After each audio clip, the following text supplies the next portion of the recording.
신초를 잘라봤는데 며칠 뒤 다시 올라온 경험 있으시죠? 그게 이상한 게 아닙니다. 방법이 틀린 겁니다. 신초는 잘라서 잡는 게 아니라 흐름을 바꿔야 멈춥니다. 오늘 그 정확한 순서 현장에서 바로 쓰실 수 있게 알려드리겠습니다. 사과 농사에서 꽃이 지고 착과가 시작되는 이 시기는 나무의 에너지가 어디로 갈지 결정되는 매우 중요한 시기입니다. 이때 나무의 힘이 과일로 가느냐, 신초로 가느냐에 따라 올해 과일 크기도 달라지고 내년도 꽃눈까지 달라지게 됩니다. 그래서 지금 시기에 많은 농가들이 가장 신경 쓰는 것이 바로 신초입니다. 신초가 길게 뻗기 시작하면 과일로 가야 할 양분을 빼앗기는 것 같고 나무 안쪽은 어두워지고 방제도 어려워지고 과일 비대와 내년도 화분화까지 걱정됩니다. 그래서 현장에서는 신초가 보이면 바로 손으로 훑거나 끝을 따거나 순지르기를 먼저 하는 경우가 많습니다. 정리된 것처럼 보이지만 사실 이건 임시방편일 뿐입니다. 잠깐은 좋아진 것 같아도 나무의 생리상 금방 한계가 오는데요. 하지만 여기서 중요한 문제가 있습니다. 오히려 신초가 더 폭발적으로 올라오는 경우가 많습니다. 자른 부위 옆에서 다시 터져나오기 때문이죠. 그래서 농가 입장에서는 분명히 신초를 잡았는데 왜 더 올라오지? 하는 상황이 생깁니다. 오늘 영상의 핵심은 이것입니다. 사실 순지르기가 먼저가 되어서는 안 됩니다. 먼저 가지 각도를 잡고 그 다음 남는 신초를 순지르기로 정리해야 합니다. 근본적인 원인을 잡지 않으면 효과가 약할 수밖에 없어요. 그래서 현장에서 가장 좋은 방법은 둘 중 하나만 선택하는 것이 아닙니다. 순지르기와 유인을 같이 써야 합니다. 여기에는 반드시 지켜야 할 순서가 있습니다. 먼저 유인으로 강한 가지의 각도를 잡습니다. 그 다음 유인을 했는데도 남는 도장성 신초, 과일을 직접 가리는 신초, 통풍을 막는 신초만 골라서 순지르기로 정리합니다.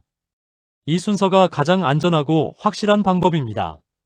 이제 순지르기를 언제 해야 하는지부터 보겠습니다. 순지르기는 과일 주변을 직접 가리는 신초가 있을 때 필요합니다. 과일 바로 위에서 신초가 길게 뻗어 햇빛을 막으면 착색과 비대에 불리할 수 있습니다. 이런 신초는 필요한 만큼 정리해주는 것이 좋습니다. 또 나무 안쪽 통풍을 막는 신초도 정리해야 합니다. 가지가 너무 복잡하면 습도가 높아지고 병 발생 환경이 만들어질 수 있습니다. 약재가 나무 안쪽까지 잘 들어가지 않게 되는데요. 이럴 때 순지르기를 병행하면 분명 도움이 됩니다. 유인 후에도 일부 강한 신초가 계속 튀어나오는 경우가 있습니다. 필수적으로 순지르기를 해주셔야 하는데요. 다만 전체를 훑듯이 다 따는 것이 아니라 문제되는 신초만 골라서 정리해야 합니다. 경쟁가지 성격을 가진 신초도 정리 대상입니다. 주지나 측지의 균형을 깨고 위로 강하게 치솟는 신초는 시간이 지나면 더 큰 문제를 만들 수 있습니다. 미리미리 정리해 주시는 것이 좋습니다. 이제 가지 유인을 보겠습니다. 유인은 위로 강하게 서 있는 가지, 마디가 길고 잎이 큰 가지, 물과 질소를 받고 폭발적으로 자라는 가지를 중심으로 해야 합니다. 이런 가지들은 나무 전체의 균형을 깨뜨리게 됩니다. 물론 모든 가지를 눕힐 필요는 없습니다. 하지만 핵심 가지들을 잡아주면 효과가 확실히 큽니다. 모든 가지를 건드리는 것이 아니라 문제되는 강한 가지를 정확히 잡는 것이 중요합니다. 유인의 가장 좋은 시기는 신초가 10에서 20cm 정도일 때입니다. 이때는 가지가 아직 유연하고 손상 위험도 적습니다. 나무의 반응도 훨씬 빠르게 나타나는데요. 반대로 신초가 30cm 이상 자라고 목질화가 진행되면 유인 효과가 떨어집니다. 가지가 굳어버리면 당겨도 잘 휘지 않고 무리하게 당기면 찢어지거나 부러질 수 있습니다. 그래서 유인은 늦게 한 번에 하는 작업이 아니라 신초가 강하게 치고 올라오기 시작할 때 미리 잡아주는 작업입니다. 유인할 때 중요한 기준은 각도입니다. 시기를 놓치면 유인 효과가 급격히 떨어지게 됩니다. 너무 많이 눕히면 오히려 나무 힘이 빠질 수 있습니다. 현장 기준으로는 60도 전후가 가장 안정적입니다. 30도 정도는 아직 생장 신호가 강하게 남아있고 90도에 가깝게 완전히 눕히면 지나치게 힘이 빠질 수 있습니다. 이럴 때 미리미리 각도를 잡아주는 것이 좋아요. 하지만 처음부터 60도를 만들려고 한 번에 확 꺾으면 안 됩니다. 가지 내부 조직이 손상될 수 있고 눈이 탈락하거나 회복이 늦어질 수 있습니다. 특히 가지가 굳어 있거나 수분 상태가 좋지 않은 경우에는 더 위험합니다. 한 번에 꺾지 말고 단계적으로 낮추는 것이 핵심입니다. 천천히 적응시키며 고정하는 것이 좋습니다. 여기서 중요한 것은 날짜가 아니라 나무 상태입니다. 잎이 처지지 않는지, 꺾은 부위가 갈라지지 않는지, 신초 끝이 살아있는지, 가지 탄력이 유지되는지를 보고 다음 단계로 가야 합니다. 유인 방법은 여러 가지입니다.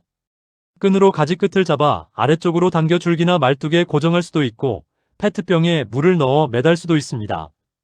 집게형 유인 클립을 사용할 수도 있습니다. 방법은 농가 상황에 맞게 선택하면 됩니다. 중요한 것은 방법보다 기준입니다. 가지가 찢어지지 않아야 하고 눈이 손상되지 않아야 하며 과일에 직접 압박이 가지 않아야 합니다. 그리고 한번 묶어놓고 끝내는 것이 아니라 며칠 뒤에 다시 확인해야 합니다. 너무 강하게 당겨졌으면 풀어주고 각도가 다시 올라왔으면 조정해야 합니다. 정리해보겠습니다. 단순히 신초부터 자르지 마시고 먼저 가지 각도를 보셔야 합니다. 신초가 계속 올라오는 데는 다 이유가 있습니다. 이때는 유인으로 흐름을 먼저 바꿔야 합니다. 유인으로 먼저 길을 잡고 남는 것만 정리하세요. 순지르기는 마무리 작업입니다. 유인은 흐름을 바꾸는 작업입니다. 당장 눈에 보이는 신초만 줄이는 게 아니라 신초가 자라려는 방향 자체를 바꿔주는 것이죠. 이렇게 하면 관리 효과가 훨씬 더 커집니다. 나무가 불필요한 에너지를 소모하지 않게 되니까요. 결국 신초는 자꾸 훑어서 잡는 것이 아닙니다. 결국 나무의 생장 조건을 바꿔야 신초가 멈추는 법입니다. 그 조건을 바꾸는 첫 번째 작업이 가지 유인이고 그 이후 남는 문제 신초를 정리하는 작업이 순지르기입니다. 오늘 내용이 도움이 되셨다면 구독과 좋아요, 알람 설정 부탁드립니다. 앞으로도 현장에서 바로 쓰는 정보로 찾아뵙겠습니다. 지금까지 보라루키였습니다.